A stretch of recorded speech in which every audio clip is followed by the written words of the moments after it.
Okay, good afternoon. This session is being recorded now, and I'm going to get started. So first of all, let me introduce myself. My name is Yin-Ting Zhan. I am the Research Services Librarian at the Health Sciences Libraries. Um, in in this month, many requests have been received to provide a training on NIH Biographical Sketch Common Form. So, and here we are. This session is going to introduce you the NIH Biographical Sketch Common Form and the supplement. But we are not going to cover the current and pending other support common form in this session. And I've been talking with Letitia, so we will provide sometime in February a comprehensive one with me covering the biographical sketch part, and Letitia will do the other support. So stay tuned for more information on that one. So here is the outline that I'm going to cover. Common Forms, Science CV, ORCID, and my bibliography, and then give a brief demo. I will leave enough time for questions and answers.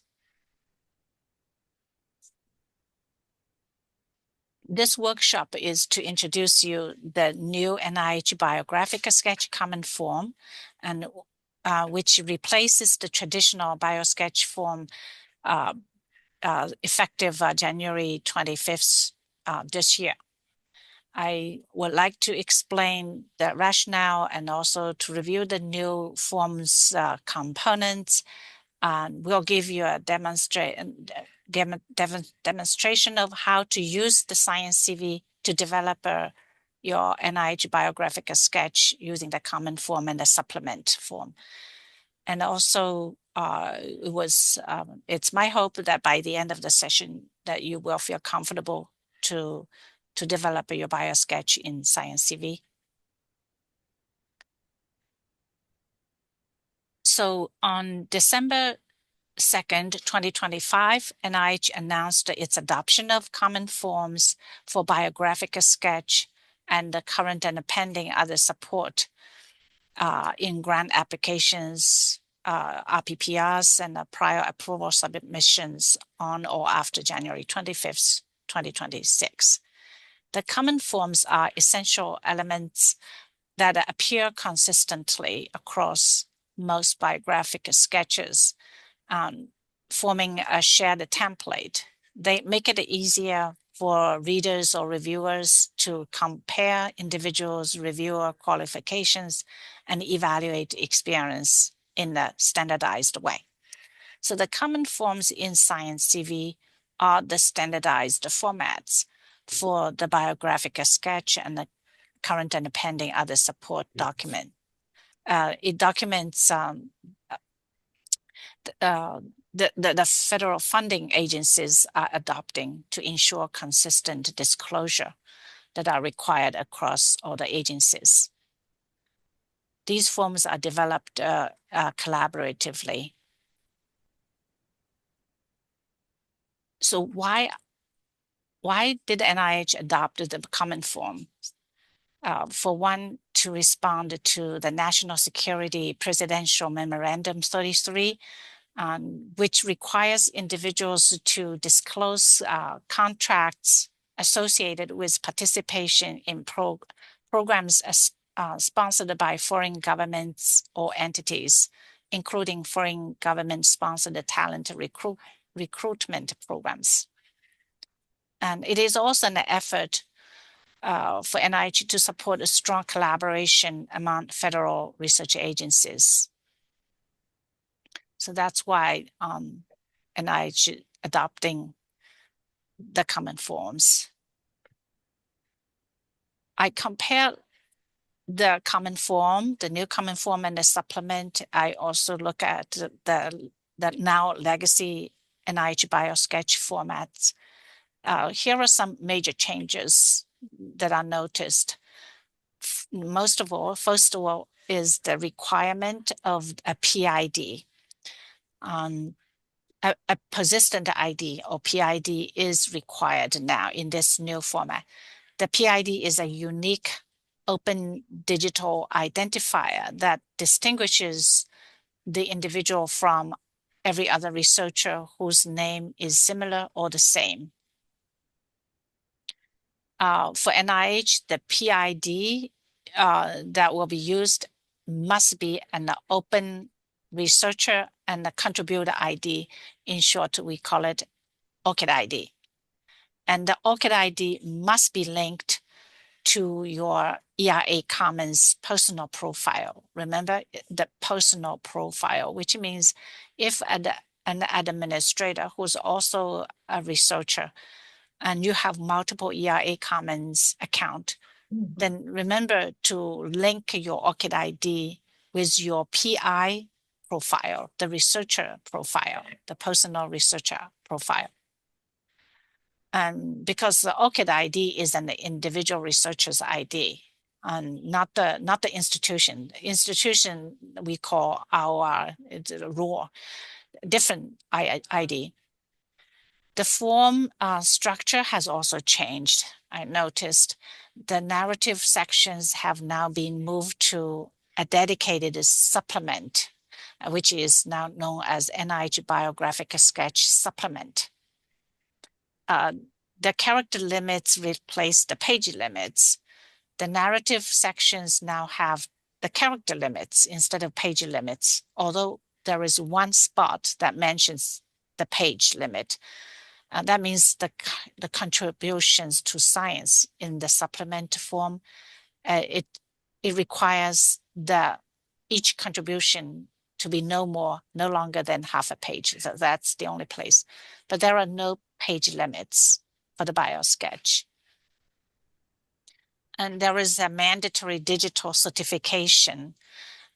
You have to use Science CV to get the certified digitally certified BioSketch, and this is mandatory. So in the past, you have two options. You using the Word template, you use the Science CV, so either one should be fine. But in this new form, Science CV is the only option to prepare your biographical sketch. And there is also now there is an enhanced compliance requirement. In this part, researchers must disclose their foreign affiliations and comply with NSPM 33 to ensure transparency.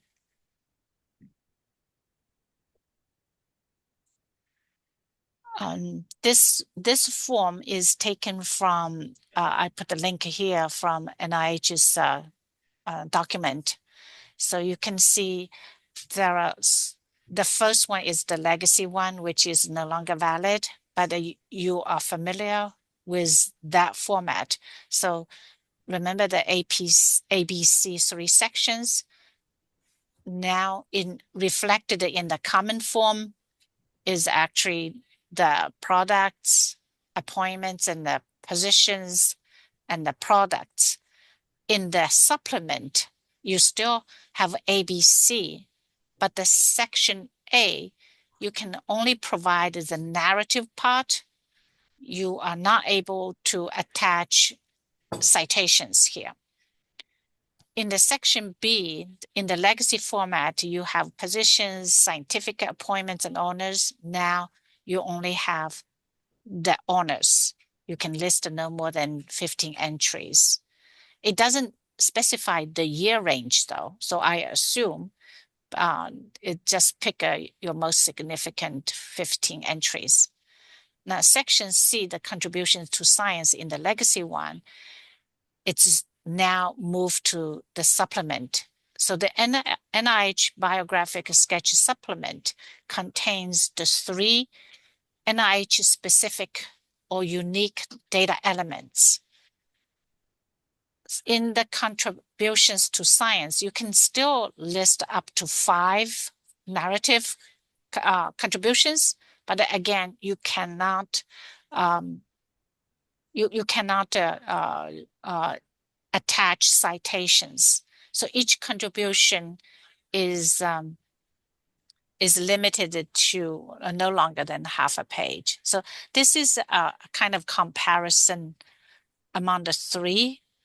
The second and the third columns are now valid, activated.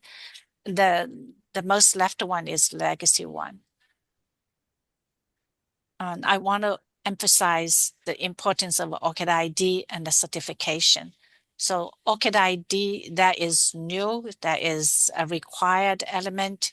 It was not required in the legacy format. And also required is the linkage between ORCID ID and your ERA Commons personal profile. The link here on this slide will show you step by step a very clear guidance on how to connect them. And that is a must. You have to do it. And the ORCID ID, you need to confirm that it is displayed as an PID and in the common forms. Also, the certification, as I mentioned before, you have to use Science CV to create the biosketch so that you will have digital certification. And when you download the PDF, it's certified.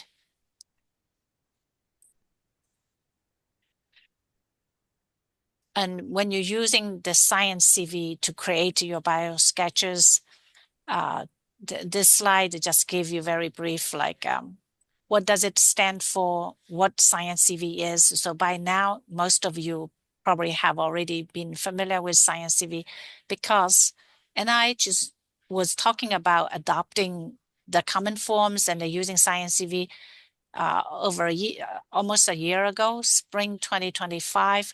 And it was originally scheduled to launch on May 25th. And then it got postponed with no definitive date. And then on December 2nd, they decided January 25th. So it has been talked about for a while. Using the Science CV, you can, when you create a brand new one, you don't have to create from a blank document. You have an option to use the data populated from EIA Commons or ORCID. So it's up to you. If you have a very well populated profile in EIA Commons, then using the EIA Commons data. If you use the ORCID one, but you make sure your ORCID does have well-populated fields. If you don't have anything there, then there is no point using the ORCID one as the external source. But for my bibliography, which contains the citations, you really don't have to do anything because both my bibliography and Science CV are the two toolbox in NCBI. So as long as you're using Science CV and your my bibliography is well maintained, then you will be able to get the citations. So I think maybe the best scenario is you have a very well EIA Commons profile data, and you can pull the positions, or the appointments and identify information over there from EIA Commons. Then you're using a very well maintained my bibliography to select the references, and that's perfect. If you're using ORCID, it's also fine as long as your ORCID is well populated and you can choose references from ORCID. For those of you who, in health sciences, most of us have a very well-maintained my bibliography because you're using this as a tool for compliance with NIH public access policy. So the my bibliography should be very well maintained. But for folks who are not in the health sciences, but they are applying for NIH grants, they may not have a very well-maintained My Bibliography, they probably should use ORCID if they have the. So these are the two sources only that feed your citations when you do the products. So I'm going to take a closer look at the elements in the common form first. So by the way, the common form and the supplemental form, they all stay in one user interface in Science CV. So when you choose NIH Biographical Sketch Common Form, you will be automatically seeing the supplemental form at the second part of that form. So the first part is the common form, and that contains the identifying information. And then the next three sections are the ABC sections. Section A, professional preparation. In this section, you list your professional preparation, including education and training. Remember, you list them in a reverse chronological order by start date. For appointments and positions, you should list all your academic and professional and institutional appointments and the positions, beginning with the current appointment, including an associated organization and the location. However, senior and key persons, you must only identify all domestic and foreign professional appointments and the positions outside, okay, external to your primary organization for a period of up to 3 years from the date of submission. So you don't list all of your external appointments, any appointments or position outside your primary organization. You list 3 years. Now the third part is products. So the product has two items, each or two lists. So each one can allow you to upload or select up to 5 products. Here, products really means the reference, the citations. So you can, for the first one, you provide up to 5 products that are closely related to the proposed project. And for the second one, you provide up to 5 other significant products that highlight your contributions to science. The NIH BioSketch supplement will provide will give you the opportunity to describe these contributions in more depth in the narrative format. What kind of products are acceptable? So NIH listed some here, including publications, conference papers, or presentations, websites, and technologies, techniques, etc. So they're listed here. For things are not listed here, and when you're not sure, you can describe them in the narrative part. Do not include links. So links are restricted.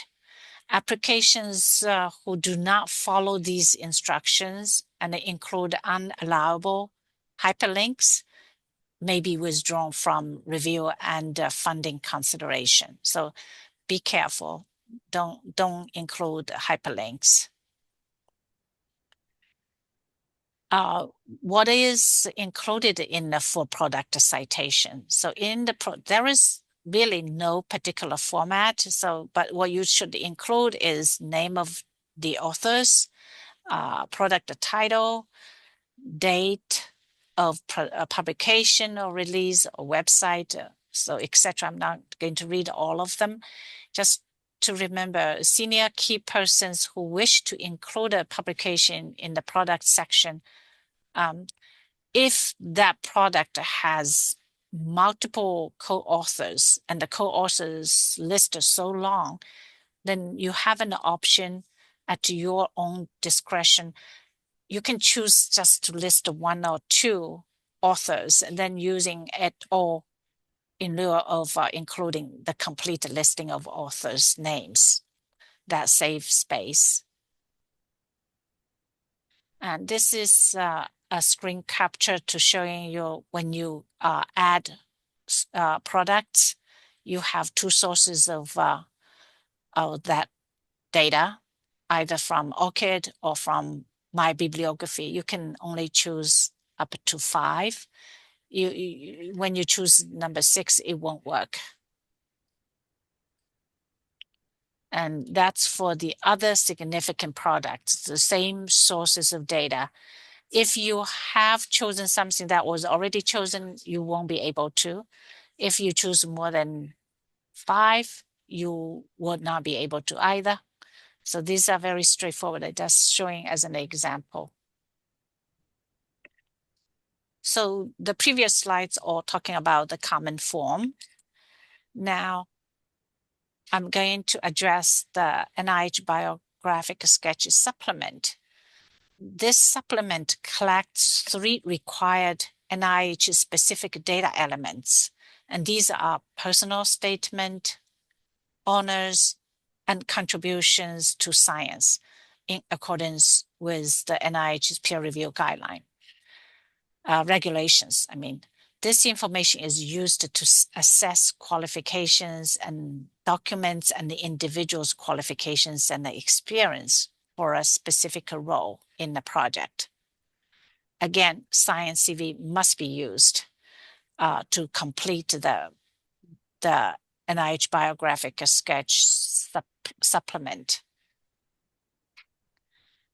So as I mentioned earlier, the common form and the supplement reside in the same interface, just 2 parts of that interface. You complete both forms through one interface, and then you download the completed PDF form from Science CV, and then you attach the form to your application and all progress reports. This is the personal statement section, Section A. Section A will ask you to briefly describe why you are well suited for your role in this project.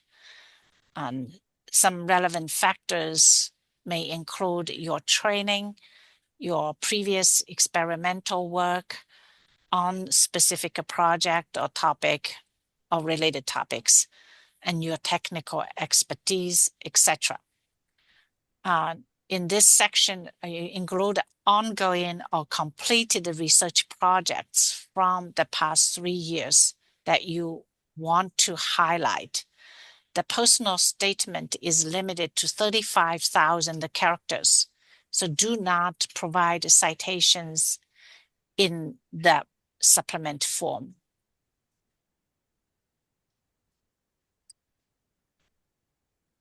This is Section B, so no longer positions, appointments, because these were moved up on. The honors section, I haven't got the chance to test if you're using the external source from ERA Commons, whether the honors will be transferred. But if you're using ORCID, the honors were not transferred. They were not really being transported into the Science CV. So you literally manually entering all the 15 entries.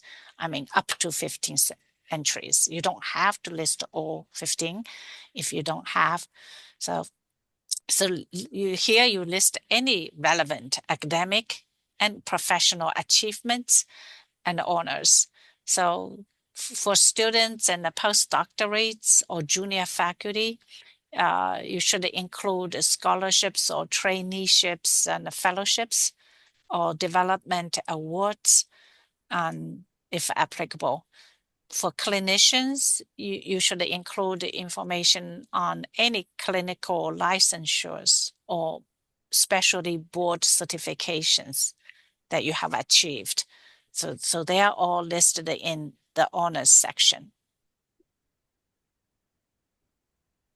This Section C, this is the section where you can provide up to 5 contributions to science. If you're not going to enter any information here, just enter NA, don't leave it blank. So in section C, you briefly describe up to 5 of your most significant contributions to science.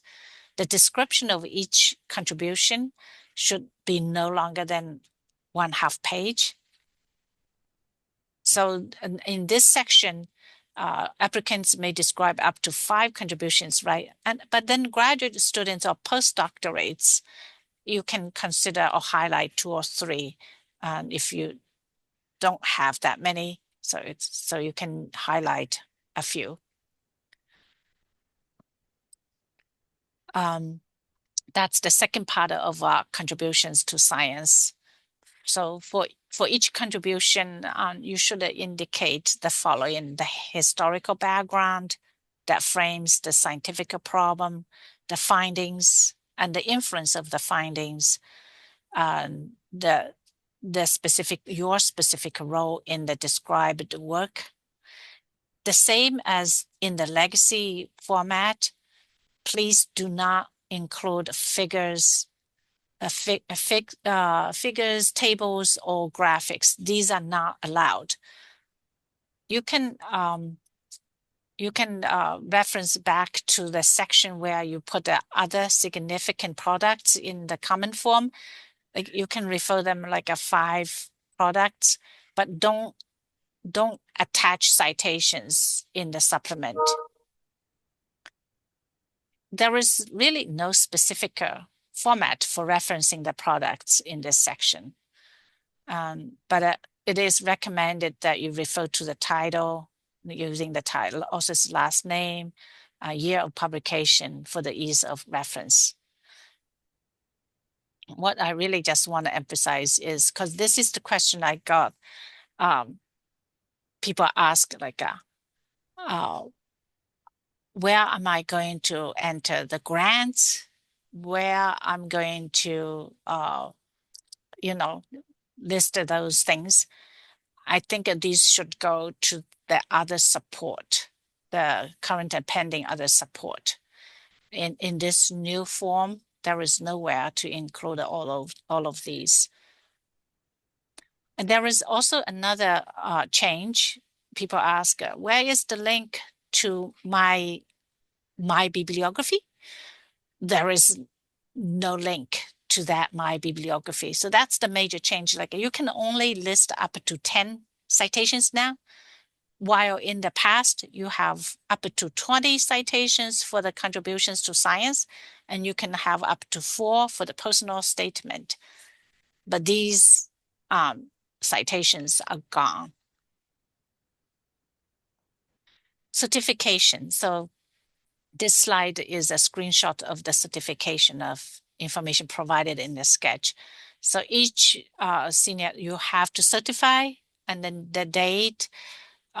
So when you complete, you generate the PDF, it will be certified. Otherwise, you cannot really, you will not be able to download the PDF.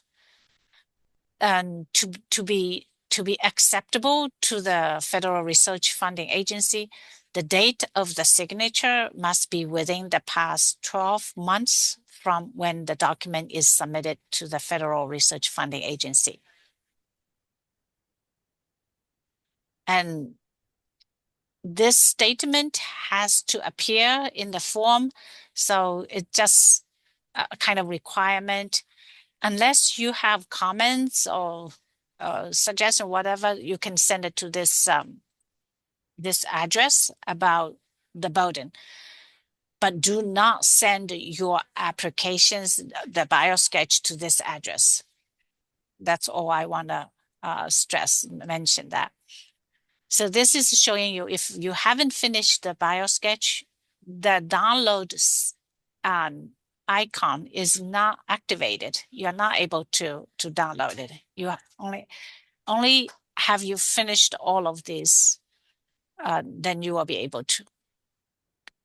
And so what time? Okay. So next few slides, I will talk about ORCID. I'm not going to spend as same amount of time as I used to in the past when I do, because most of you are probably familiar now with ORCID. So ORCID stands for Open Researcher and Contributor ID. ORCID is an organization.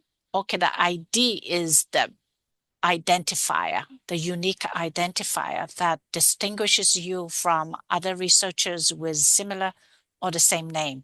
ORCID ID has been required in many capacities by your institution, by journals when you submit a manuscript, and then you can link ORCID. ORCID ID can be interoperable, like you link it to EIA Commons, you link it to NCBI, you link it to Rutgers, you link it to so many other trusted third parties. So this is interoperable. This slide shows the fields that you should populate. The name ID will be already there as soon as you register. And then you should entering biographical information, your history of employment, and your professional preparations, your professional service, funding, all these.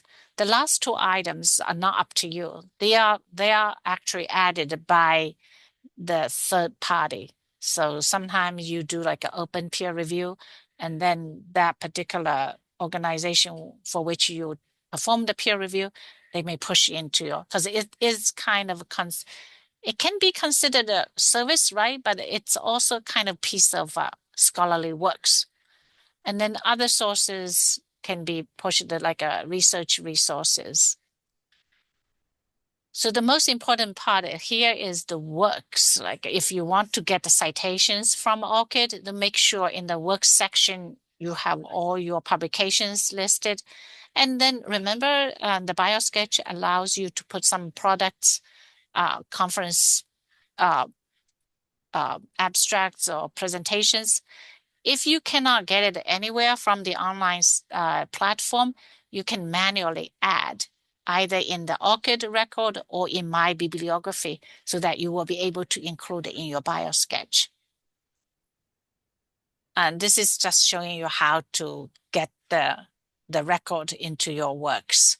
There are different options. You can search, you can enter the PubMed ID, you can manually add, or in many cases, in my case, like if I have a new article published, and Crossref automatically push that article into my my record. I don't have to take any action.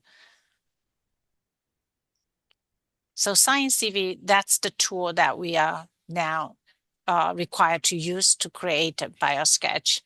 It's a toolbox in NCBI, so you can access to your Science CV either through the Science CV website or through the NCBI.